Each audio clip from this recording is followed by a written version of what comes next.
This is what I call my trade management strategy for this particular type of a trade. Now, the nice thing is at the open, there is tremendous potential, and we get very strong moves, and that's why I like to trade the open. So let's take a look here, and I've recorded for you what actually happens at the open.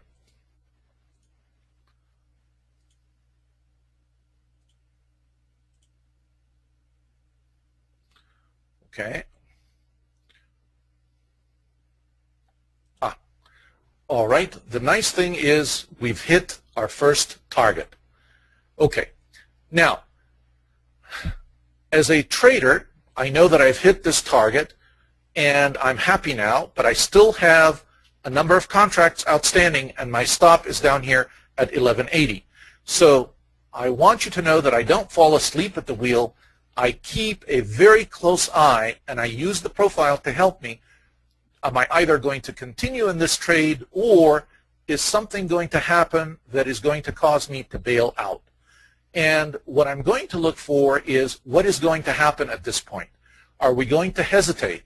And how much are we going to hesitate in terms of the drive to the upside? If we start to fall back, I might actually make a decision to take out the remaining 7 contracts that I have in this trade, and at least I'll have something, not much, but I'll get something if the market begins to hesitate. So even though I have a plan and I have a target, and I went through a lot of effort to establish my targets, as a trader, you have to be very, very flexible, and you always continually have to be using your judgment. All right. Now, we are going to continue on and see what happens. All right. This is good news for me. Now watch that open drive. What a beautiful open drive.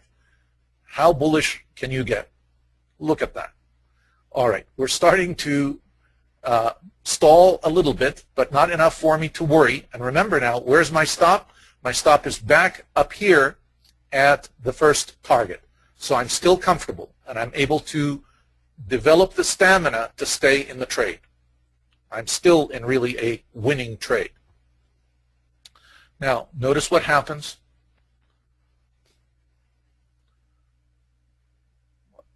Things are still moving in my favor and moving my way.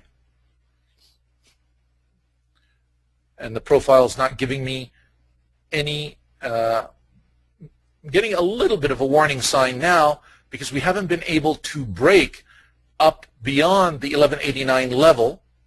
But since I am still in a winning position, I am willing to stay with it because nothing terribly bearish has occurred yet, and besides, it hasn't taken out my stop. My stop has moved now up to my second target, so I'm still in the trade. Now, at 1190, I'm actually out of the trade. That's it. It will hit 1189. Okay. Now, if I look at it here, and it didn't quite make it to 1190 as my target, I might actually decide when I see that I have 3 TPOs and it couldn't go up above, I might go ahead and clip the trade and get out of it at this point and call it a day. And it's still been a great day or a great trade for me. So the one thing that I continually want to show you is how you are continually looking at the profile and you are analyzing what you see. You are never really on autopilot. Your analysis gives you your plan, but your judgment helps you to manage the trade, whether you're going to stay with it or get out of it. All right. Now, if I had let the trade be and I didn't interfere, I wanted it to stop me out rather than me getting out, it is actually eventually going to make it to the 1190 point, as you will see in a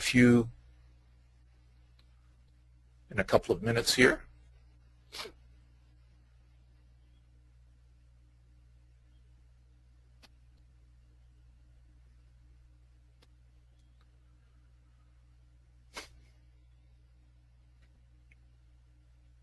All right.